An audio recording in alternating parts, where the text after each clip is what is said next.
I want to go to Japan. I'm a student from computer science background. Job opportunities ఏంటి, technical skills ఏంటని అడుగుతున్నారు.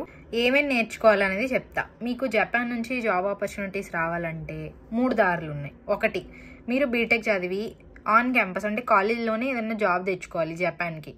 లేదక్క మా college చిన్నది, పెద్ద పెద్ద కంపెనీలు రావు అనుకుంటే ఆఫ్ క్యాంపస్ అంటే బయట ట్రై చేయాలి. బయట నుంచి జపాన్కి జాబ్ రావాలి, అప్లై చేయాలి అని అంటే కనుక జపనీస్ అనేది మస్ట్. లాంగ్వేజ్ నేర్చుకోవాలి.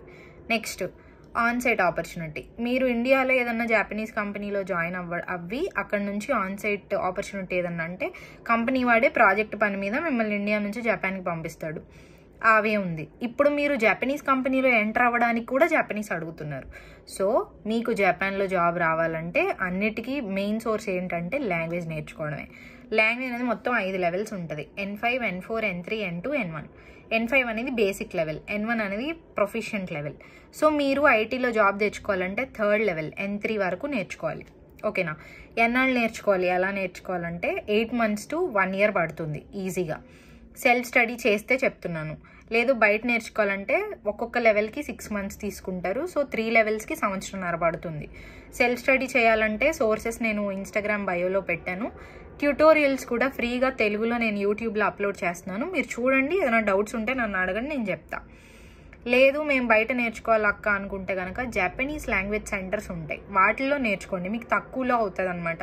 12-15 వేలు అడుగుతారు, లేదా 20 వేలు అడుగుతారు. బయట అయితే 50-60 వేలు ఉందండి ప్రైవేట్గా మీరు కోర్సులు నేర్చుకోవాలనుకుంటే. ఇది నా పర్సనల్ సజెషన్. మీకు ఎక్కడ నచ్చితే అక్కడ నేర్చుకోండి. బట్ లాంగ్వేజ్ సెంటర్లో మీకు తక్కువ అండ్ మంచి టీచింగ్ ఉంటుంది. సో ఇది మీ శాలరీలు ఎలా ఉంటాయంటే నెలకి 1 లక్ష నుంచి 3 లక్షల రూపాయల వరకు ఉంటుంది అనమాట. ఫ్రెషర్స్కి లేదా ఎక్స్పీరియన్స్డ్కి ఇంకా ఎక్కువే ఉంటాయి. Totally depends on the technical skills that you have and the language expertise that you are doing. అంతే. మీరు ఎంత బాగా మాట్లాడగలిగితే, ఎంత బాగా పర్ఫామ్ చేయగలిగితే మీకు అంత శాలరీ ఉంటుంది. మీకు వీసా, స్టే, ఇక్కడ అన్నీ చూసుకునేది కంపెనీ వాళ్ళే. ప్రాబ్లం అయితే ఉండదు, అన్నీ బాగుంటాయి. మీరు బాగా వర్క్ చేయగలగాలి, బాగా జపనీస్ మాట్లాడగలగాలి. సో మీకు వీడియో హెల్ప్ అవుతుంది అనుకుంటున్నాను. మీకు ఇంకేమైనా డౌట్స్ ఉంటే కమెంట్స్ చేయండి. నేను definitely I will try to come forward and speak with you.